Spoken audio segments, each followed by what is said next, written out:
फुटुगिबारि पश्चिम मेदिपारायाव गोदानै लुनाय शिव मन्दिरखौ बेखेवनानै होदों केएससिनि गाहाय मावफुं सोद्रोमा जिबेश रायआ। धुबरी क'क्राझार जिल्लानि सिमायारि बिलासिपारानि फुटुगिबारि गामि पन्चायत सिंनि पश्चिम मेदिपारायाव कमतापुर गावखुंथाय परिषदनि 2022-23 राङारि बोसोरनि 5 लाख रां होनाय फान्डजों लुनाय शिव मन्दिरखौ दिनै कमतापुर गावखुंथाय परिषदनि गाहाय मावफुं सोद्रोमा जिबेश रायआ बेखेवनानै होयो।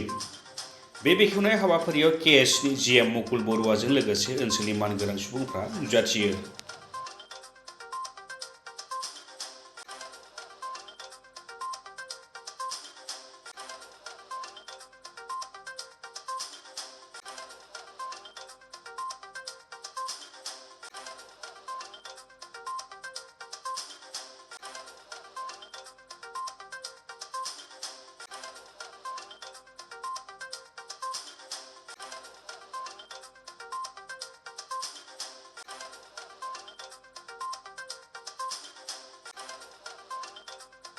আজি বিলাসীপাৰা আমাৰ সব জিলাৰ অন্তৰ্গত ফুটকিবেৰী গাঁও পঞ্চায়তৰ অন্তৰ্গত পশ্চিম মেধিপাৰা গাঁৱত আজি আইচাকাতি মন্দিৰ প্ৰাংগণত এটি শিৱ মন্দিৰ আমি ইয়াত ৰাইজে বহুত দিন ধৰি আমাক বনাৰ কাৰণে অনুৰোধ কৰি আছিল আৰু এই পশ্চিম মেধিপাৰা গাঁৱৰ ৰাইজৰ আহ্বান আৰু অনুৰোধ মৰ্মে মই কমতাপুৰ স্বায়ত্তশাসিত পৰিষদৰ যি 22-23 বছৰ 5 লাখ টকা আবণ্টন দিছিলোঁ আৰু আজি সেই সম্পূৰ্ণ কাম আজি মন্দিৰৰ কাম সম্পূৰ্ণ কৰি আজিৰ এই পবিত্ৰ দিনটোত এই শিৱ মন্দিৰটো ৰাইজৰ কাৰণে আমি ভক্তপ্ৰাণ ৰাইজৰ কাৰণে মুকলি কৰি দিবলৈ পাই সঁচাকৈ নথৈ আনন্দিত হৈছোঁ আৰু এই অঞ্চলৰ এগৰাকী যুৱক হিচাপে এই অঞ্চলৰ এগৰাকী সন্তান হিচাপে সঁচাকৈ গৌৰৱান্বিত হৈছোঁ। এই গাঁও তথা এই অঞ্চলৰ ধৰ্মপ্ৰাণ ৰাইজৰ যি বহুতদিনীয়া এটা আশা আকাংক্ষা আমাৰ সকলোৰে আছিল, আজি এই প্ৰাকৃতিক পৰিৱেশৰ মাজত সম্পূৰ্ণ আপোনালোকে চাইছে যে পাহাৰ পৰ্বতৰ মাজত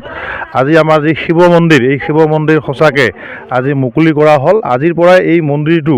আমাৰ ৰাইজক ইয়াক সম্পূৰ্ণ দায়িত্ব অৰ্পণ কৰা হৈছে। নিশ্চিতভাৱে ভক্তপ্ৰাণ ৰাইজৰ যি অভাৱ আছিল দীৰ্ঘদিন ধৰি এই অভাৱ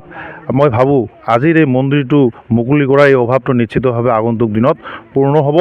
আৰু শিৱ বাবাৰ শ্ৰীচৰণত পাগলা বাবাৰ শ্ৰীচৰণত মহাদেৱৰ শ্ৰীচৰণত প্ৰাৰ্থনা জনাইছোঁ এই বৃহত্তৰ অঞ্চলটো আগন্তুক দিনত আৰু অধিক আমাৰ কাম যিসমূহ আছে উন্নয়নমূলক বিভিন্ন কাম কৰাৰ কাৰণে আমাৰ শিৱ বাবাই যাতে আমাক শক্তি দিয়ে তাৰ কাৰণে পাগলা বাবাৰ শ্ৰীচৰণত মই প্ৰাৰ্থনা জনাইছোঁ। আৰু ইয়াৰ পিছতে আজি আমাৰ আকৌ সকলোৱে গম পায় যে বিলাসীপাৰা সমজিলাৰ অন্তৰ্গত আমাৰ চাপৰ চৈবাৰী যি হিন্দুপাৰা তাত এখন গাঁও আছে সেই গাঁওবাসীয়েও আমাক অনুৰোধ জনাইছিল এটি শিৱ মন্দিৰ নিৰ্মাণ কৰি দিয়াৰ আৰু তাতো সেই শিৱ মন্দিৰটো 1 মাহ আগত আমি প্ৰতিশ্ৰুতি দিছিলোঁ আৰু 1 মাহৰ ভিতৰত আজিৰ এই পবিত্ৰ সোমবাৰ দিনত দ্বিতীয় আমাৰ কাৰ্যসূচী যে চৈবাৰী হিন্দুপাৰা গাঁৱৰ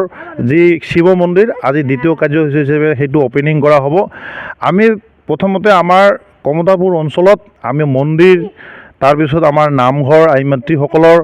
ৰাস্তা ঘাট আমাৰ জনগোষ্ঠীটোৰ বিভিন্ন উন্নয়ন শিক্ষা ক্ৰীড়া সকলো দিশত জনগোষ্ঠীটোক যাতে আমি আগবঢ়াই লৈ যাব পাৰোঁ এই অঞ্চলত বসবাস কৰা সমান্তৰালভাৱে অনন্য খিলঞ্জীয়া জাতি জনগোষ্ঠী যিসমূহ আছে সকলোকে একেলগে লৈ পেলাই আমি আগন্তুক দিনত আমি আগবাঢ়ি যাব বিচাৰিছোঁ। পৰ্যায়ক্ৰমে লাহে লাহে আমাৰ এই যি নিৰ্বাচন প্ৰক্ৰিয়া সেই নিৰ্বাচন প্ৰক্ৰিয়াৰ জৰিয়তে এখন শক্তিশালী অট'নমাছ কাউন্সিল স্বায়ত্তশাসন নিজক নিজে শাসন কৰাৰ যি ব্যৱস্থাপনা আগন্তুক দিনত নিশ্চিতভাৱে আমাক চৰকাৰখনে প্ৰদান কৰিব আৰু আজি তাৰপিছতে আমাৰ কাৰ্যসূচী আছে যে এডভান্টেজ আছাম মাননীয় মুখ্যমন্ত্ৰী ডক্টৰ হিমন্ত বিশ্ব শৰ্মা ডাঙৰীয়াৰ নেতৃত্বত যি আজি গোটেই অসমজুৰি যি ঝুমুৰ নৃত্যৰে আজি যি এক বিশ্ব অভিলেখ কৰিবলৈ গৈ আছে তাত আমি বিভিন্ন কাৰ্যসূচী অংশগ্ৰহণ কৰিম আৰু ক্ৰমাগতভাৱে 2 দিন ধৰি আমি যে এডভান্টেজ আছামৰ বিভিন্ন কাৰ্যসূচীত মই স্বায়ত্তশাসিত পৰিষদৰ হৈ তাত প্ৰতিনিধিত্ব কৰিম। গতিকে সকলো কাৰ্যত আমাৰ আগন্তুক দিনত আমাৰ অঞ্চলত বসবাস কৰা বুদ্ধিজীৱী ৰাইজ আমাৰ বুদ্ধিজীৱী দল সংগঠনৰ এই কৰ্মৰাজিসমূহ কৰিবলৈ যাওঁতে সকলোৰে আমি দিহা পৰামৰ্শ সহায় সহযোগ আপোনালোকৰ এই চেনেলৰ জৰিয়তে আমি কামনা কৰিছোঁ।